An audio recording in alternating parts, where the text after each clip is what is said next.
What happens when money can't buy happiness or a state Supreme Court seat?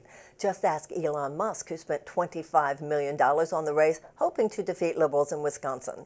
Musk also showed up in Wisconsin Sunday night, donned a cheese head hat, and offered two allegedly random voters $1 million each just for showing up.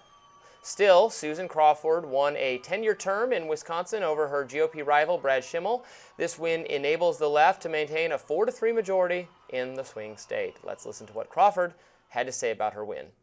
As a little girl growing up in Chippewa Falls, I never could have imagined that I'd be taking on the richest man in the world.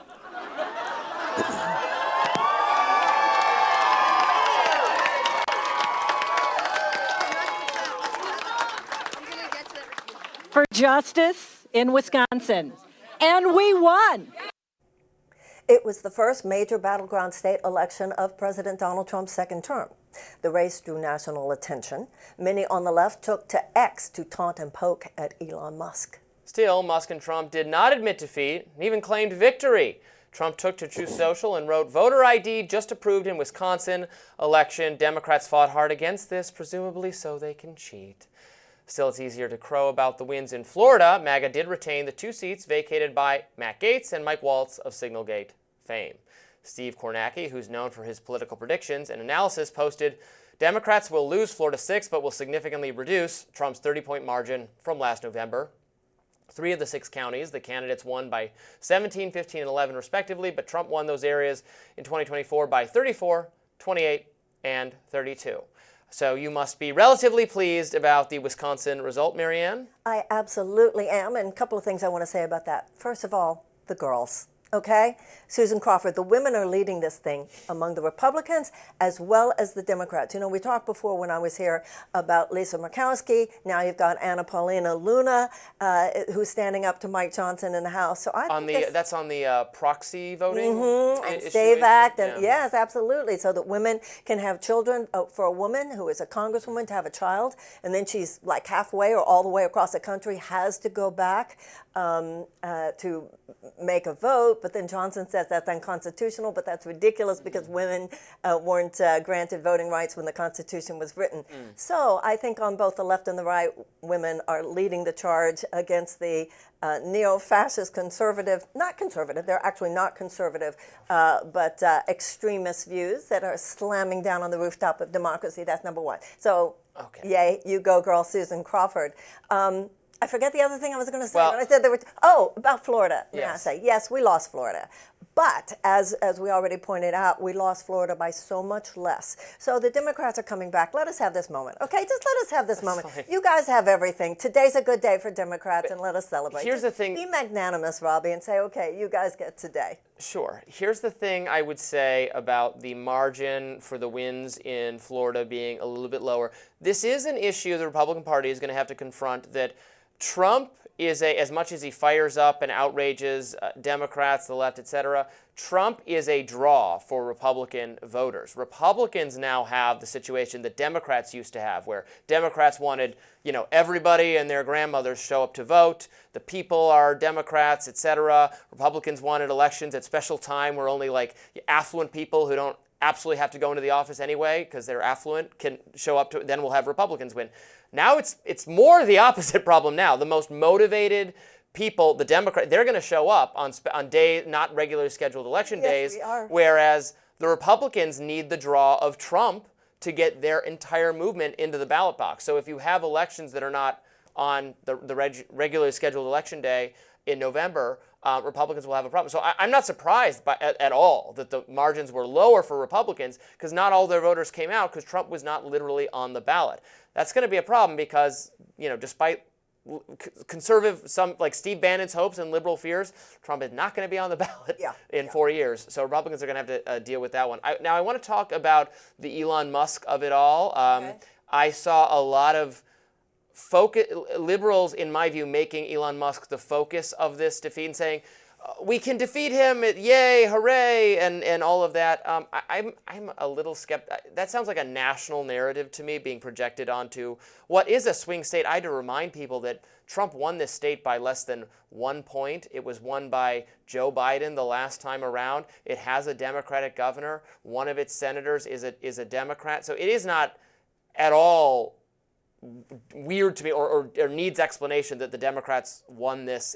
I don't know that it's so much a blow to Republican success. Actually, it's a reminder that, and you and I argue about this all the time, you actually can't just by an election, no matter how many millions of dollars Elon spends, you can't change people's votes. And so money's not everything. And despite spending tons of money, it didn't matter. So I think that's not just an artificially created narrative. That's very true and very important. When you say people see it as Wisconsin having beaten back Musk, what they beat back was his money. What they beat back was his obvious effort to buy this race. And that's an American thing going on, I hope. That even relates to what Faz was saying. The Americans are realizing on both left and right, I think, that the idea that there should be a billionaire class who have so much money that with that money they can engineer American politics is absolutely a death blow to our democracy. What I'm saying is they can't engineer American politics. That's my point. But they have been in too many cases, both on the left and the right.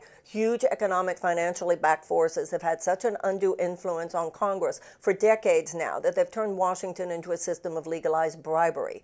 And the Trump-Musk forces are just the sort of climactic manifestation of this level of corruption. And people have had it on both the left and the right. But I think that there's something going on. If you look back at what's happening in Congress right now, and I think when Rand Paul is here, when we talk about this a little bit later in the show, his stand against the tariffs, there are some Republicans now who are standing up, not just the women, as I mentioned before, but some of your favorites, such as Massey and Paul, and I think there will be others. Some today, Republicans were talking about, hey, you're going too far and too cruelly on some of this immigration stuff. They know, based on the anger at their own town halls, the fact that in many places they can't even have them, the anger is so high.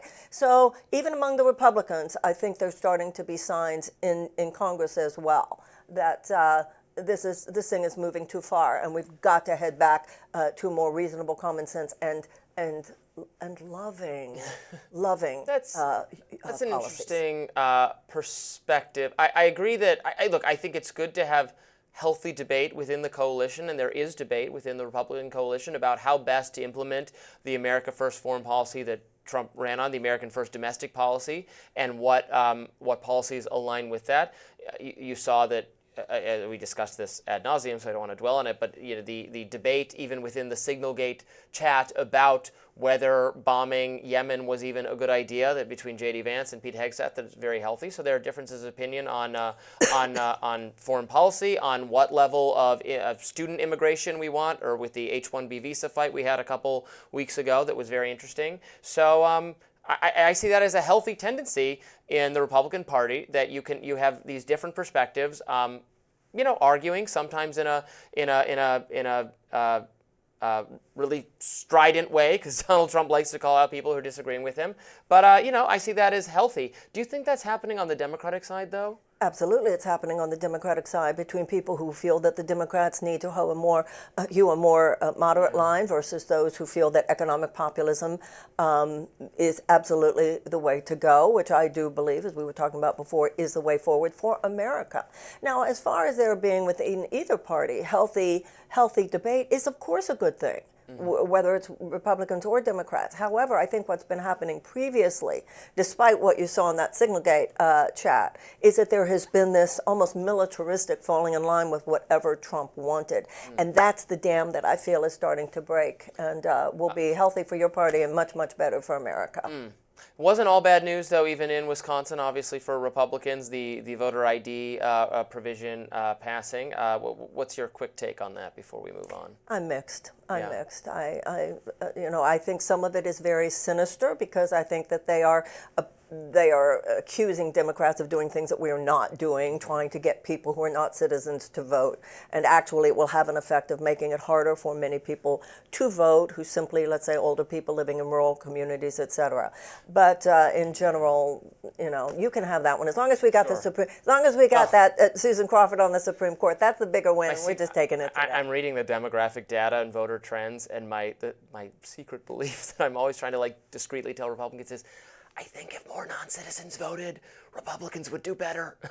I think they're more likely to be Trump voters now is where we're getting to. Not that that should matter. It's just funny that how obsessed Republican Party is with the who votes issue, when having more people vote now would be beneficial for Trump as far as I can tell. But we should leave it there. No one knows. Lots more. No one knows that. Maybe no one knows for sure, but sure were a lot of, he got votes from, he increased his voter share among Haitians despite everything. Come on. When this came up, this whole thing about voter fraud, and when Trump started making it like it was a big deal, this was all a made-up fiction. I agree. There was a tiny, tiny, tiny little bit of evidence that there was anything like voter fraud. This is a made-up drama, a made-up story. Donald Trump and all of his minions started repeating it, and that's how politics is. Yet I got mailed the previous tenant of my apartment's. What? I got mailed. Yeah, you did tell me that. That was bad. That was bad. I didn't vote twice, though. That which is incorrect should not be displayed by either party. That's just fine. All right, up next, Trump is continuing to target the Ivy League. We'll discuss.